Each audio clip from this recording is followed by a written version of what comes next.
신앙 고백 우리 하겠습니다. 나는 전능하신 아버지 하나님 천지의 창조주를 믿습니다. 나는 그의 유일하신 아들 우리 주 예수 그리스도를 믿습니다. 그는 성령으로 잉태되어 동정녀 마리아에게서 나시고 본디오 빌라도에게 고난을 받아 십자가에 못 박혀 죽으시고 장사된 지 사흘 만에 죽은 자 가운데서 다시 살아나셨으며 하늘에 오르시어 전능하신 아버지 하나님 우편에 앉아 계시다가 거기로부터 살아있는 자와 죽은 자를 심판하러 오십니다. 나는 성령을 믿으며 거룩한 공교회와 성도의 교제와 죄를 용서받는 것과 몸의 부활과 영생을 믿습니다. 아멘. 269장 찬송하고 말씀을 보죠.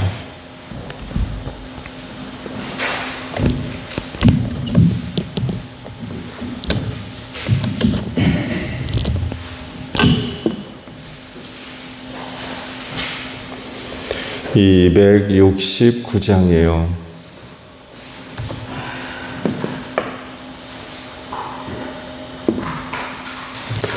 그 참혹한 십자가에 주 달려 흘린 피 샘물같이 흘러서 죄 씻어주시네. 값없어도 다 나와서 내 죄를 고하면 있는 보다 더히도록 참성결 얻으리. 나 믿노라 그 보혈 공로리 흠없어도 피 흘리사 날 구원하셨네. 저 흉악한 한강도는 제 죄를 깨달아 죄 없으신 주 예수를 구주 믿었네.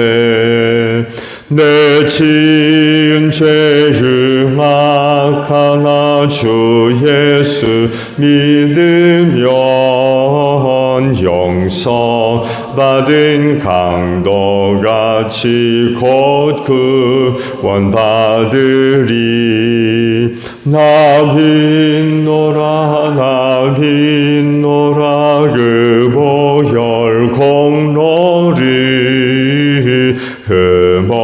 흠없어도 피 흘리사 날 구원하셨네. 온 백성의 죄 사하신 하나님 어린 양, 그 십자가 지심으로 honit 요구했네. 저 영원한 새 나라에 다 같이 모여서 금검은 거 한 곡조로 새 노래 부르리. 나 믿노라 그 보혈 공로를 흠없어도 피 흘리사 날 구원하셨네.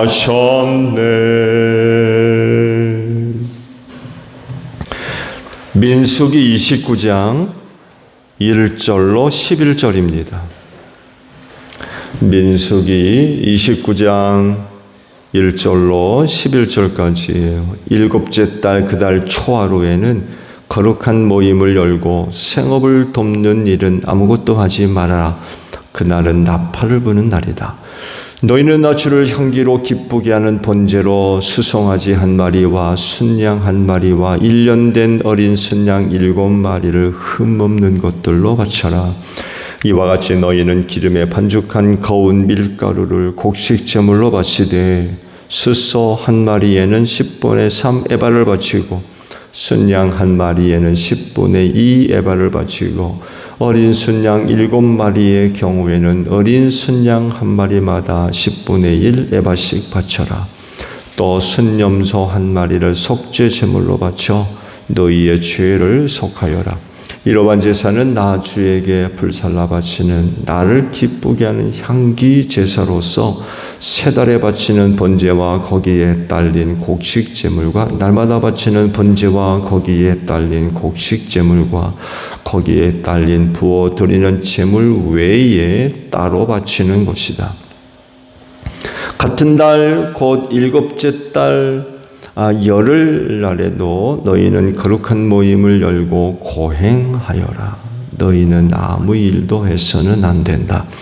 너희는 나 주를 향기로 기쁘게 하는 번제로 수송아지 한 마리와 순양 한 마리와 1년 된 어린 순양 7마리를 골라서 바쳐라.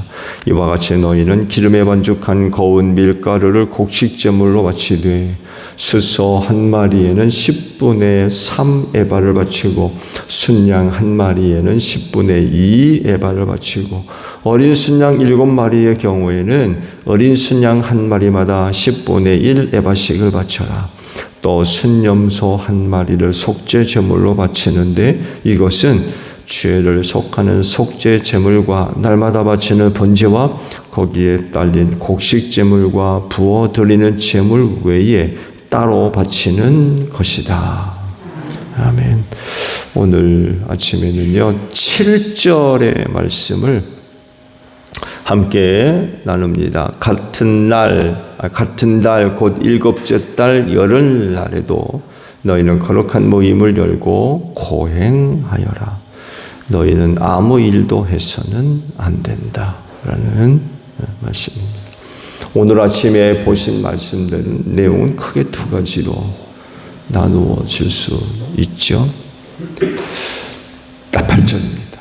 나팔절과 대속죄일, 이 두 절기를 어떻게 지킬 거냐라는 그런 그 내용들이죠.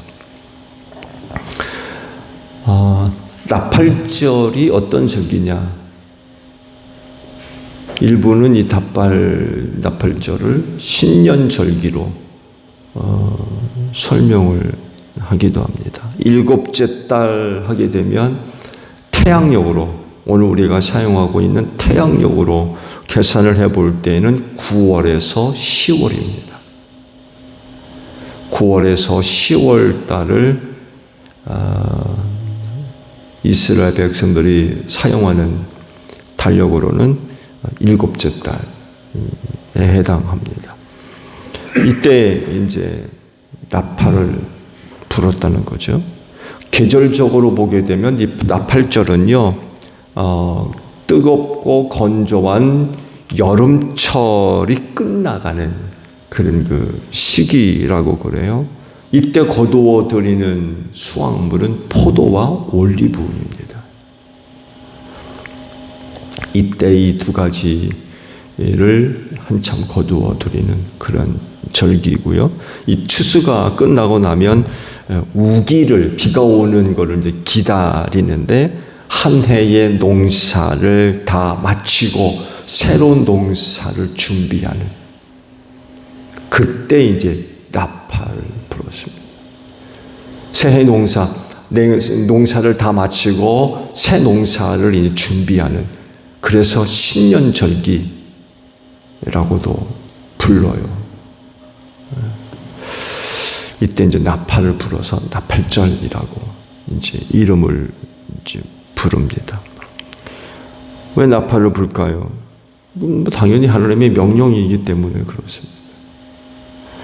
새해를 알리는 행사였습니다. 근데 이 나팔에는 의미가 좀 있어요. 가장 대표적인 건 지난해 일어난 일들을 돌아보고 영적 경각심을 갖는 그런 의미가 있다고 그래요. 일부에서는 메시아를 기다리는 그런 그 의미도 들어가 있고, 또 일부에서는 하나님의 거룩한 주권에 관한 선포, 이런 의미도 담겨 있다고 합니다. 근데 대속죄일이 곧 이어지거든요. 그리고 장막절로 또 이어지고요.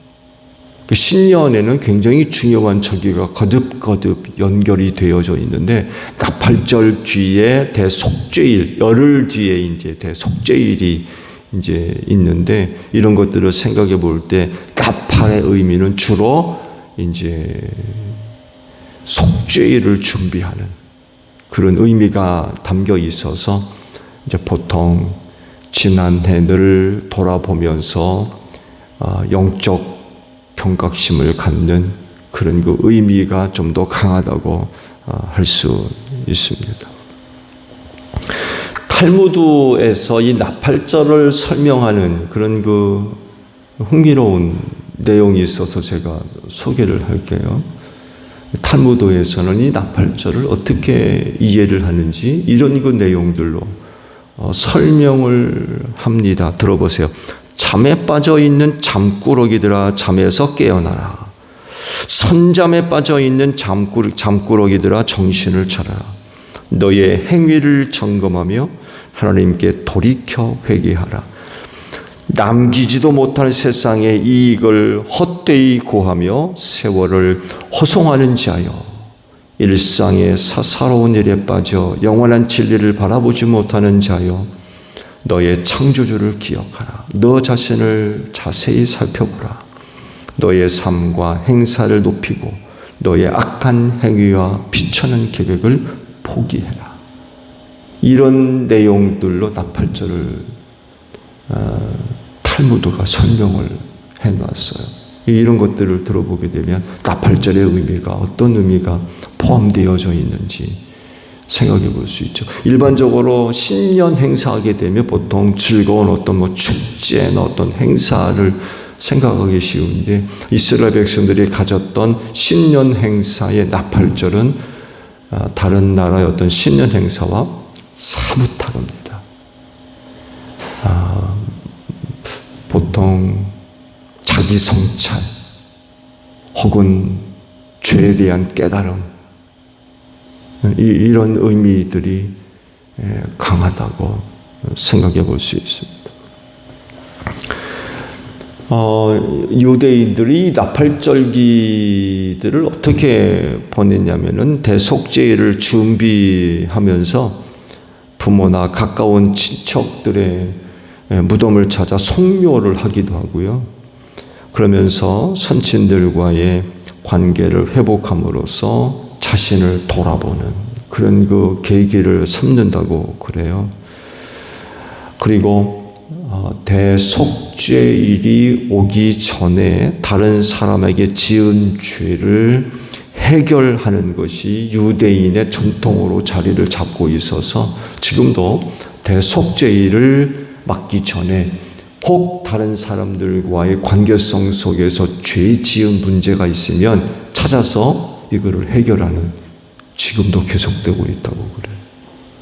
이게 나팔절 이후 대속죄일을 준비하는 유대인의 전통이라고 합니다.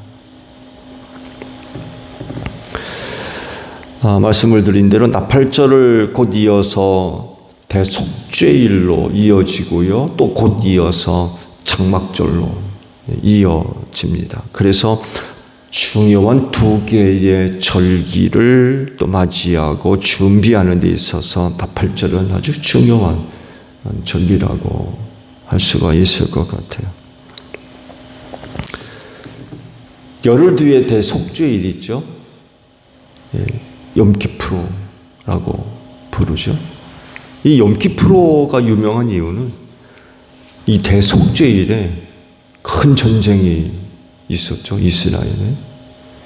욤키프로스 전쟁이라고 굉장히 큰 전쟁이 있었습니다. 이때 유대가 이스라엘이 굉장히 큰 위기를 겪었었죠. 근데 좀 다행히도 욤키프로스 전쟁에서 승리를 거뒀습니다만 해도 국가적 멸망을 초래할 정도로 굉장히 큰 위기가 있었다고 그래요.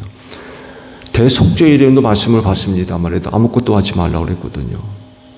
절기를 준비하는 그런 날이었기 때문에 거의 무방비 상태였다고 그래요. 근데 급습을 해가지고 아주 굉장히 곤경에 처한 그런 큰 전쟁이 있었던 일이기도 합니다. 나팔절 이후 이제 열흘째 되는 날에 대속죄일을 이제 가졌다고 그러죠. 잘 아시듯이 대제사장이 1년에 한 번 지성소에 들어가는 날이 바로 이 대속죄일입니다. 백성들의 죄를 속하기 위해서 속죄의 피를 짐승의 피죠 가지고 지성소 안에 들어가서 속죄 행사를 가졌죠. 이때가 바로 대속죄일입니다. 그리고 백성들은 뭐 했느냐? 오늘 말씀에 기록되어 있죠. 고행을 했대요. 너희는 대속죄일에 고행해라.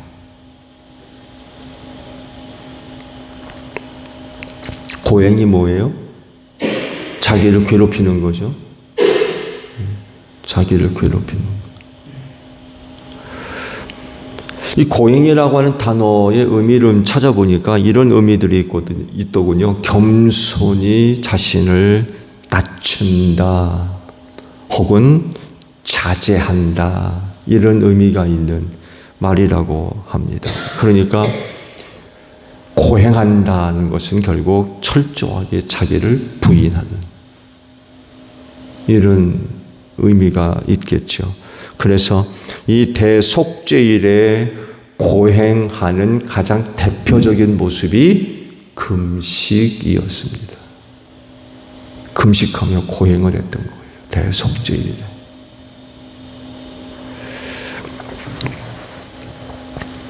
대속죄일의 특징이라고 하면 각 개인이 바로 이 고행을 하는 것입니다. 즉 금식하며 겸손히 자신을 돌아보고 낮추고 회개하는 거죠. 단순히 금식하면서 절제하는 가운데 자신을 힘들게 하는 그런 모습이 아니라 속죄일인 만큼 자신의 죄를 회개하는 그런 그 신앙적 의미가 포함되어져 있는 거죠. 하나님께서 한 날을 정하셔서 속죄일로 절기를 지키라고 명령하신 데에는 당연히 의미가 들어가 있죠. 그것도 신년 초에 대속죄일을 하루 정하셔서 온 이스라엘 백성들이 스스로 고행해라 하고 명령을 하신 데에는 의미가 있는 거예요. 단순히 행사 이상이란 거죠. 하나님께서 하루를 정하시고 대속죄일로서 고행해라라고 명령하셨다 그러면 죄에 관한 문제들을 하나님께서 굉장히 심각하게 다루신다는 거죠. 왜냐하면 죄는 멸망으로 달려가는 지름길과 같기 때문에 그렇습니다. 아무리 선택받은 백성이라 할지라도 죄의 문제로부터 자유할 수가 없어요. 아브라함의 후손이여 율법을 받은 백성이고 얼마나 많은 은혜와 하나님의 놀라우신 그 사랑을 받은 백성들입니까? 그렇다 할지라도 죄로부터 자유할 수 없어요. 선택받은 백성이라 할지라도 선민이라고 하는 정말 그 어느 나라도 얻을 수 없는 그런 그 놀라운 은혜를 얻은 나라여 백성이라 할지라도 죄는 항상 심각한 결과를 초래한다는 거죠. 그래서 그들에게도 하루를 정하시고 대속죄일로서 절기를 지키라고 말씀하시면서 죄 문제를 해결해라. 너희의 죄 문제를 해결해라. 그렇게 말씀하고 있는 거예요. 그래서 어떻게든 죄는 반드시 해결되어져야 됩니다. 해결되지 않으면 멸망으로 내려가는 지름길이에요. 당시 이스라엘은요, 대제사장이 1년에 한 번 지성소로 들어가서 백성들의 죄를 속하는 의식을 행했고요. 백성 개개인은 고행을 했어요. 금식하면서 절제하고 회개하는 이런 모습으로 하루를 보냈던 거죠. 매해, 매년마다. 이들에 비해서 우리 그리스도인들에게는 그보다 더 효과적으로 죄 문제를 해결할 수 있는 은혜를 마련해 주신 줄로 믿습니다. 뭐예요? 예수를 믿는 믿음이에요. 그들은 매년제로 이걸 드려야 돼요. 하루 금식하며 지내야 되고요. 근데 그리스도인들에게는 그보다 더 놀라운 하나님의 크신 은혜가 마련되어 주셨는데 바로 예수 그리스도를 믿는 믿음이라는 거죠. 더 효과적이에요. 매년 한 번 대제사장이 지성소로 들어가서 속죄 행위를 해야만 했거든요. 근데 이것보다도 더 효과가 좋은 예수 그리스도를 우리를 위해 마련해 주셨다는 거죠. 그 예수를 믿는 믿음으로 말미암아 모든 죄가 용서되는 이런 놀라운 은혜를 우리를 위해 마련해 놓으셨죠. 그 상징적인 사건이 그때 있었다고 그러잖아요. 성전의 휘장이 찢어져서 지성소를 환히 열어 제껴놓는 1년에 한 번 대제사장 외에는 아무도 들어가지 못하는 세상에서 가장 거룩한 지성소를 열어놓으셨어요. 예수님의 십자가. 더 이상 대제사장의 힘을 빌릴 필요가 없어요. 대제사장이 백성의 죄를 해결하기 위해서 아무도 들어가지 못하던 곳에 한번 들어가는 수고 안 해도 돼요. 예수를 믿는 믿음으로 말미암아 모든 죄가 용서되기 때문에 그렇습니다. 예수를 믿는 믿음의 능력이죠. 대제사장 그분의 어떤 행위 필요 없어요.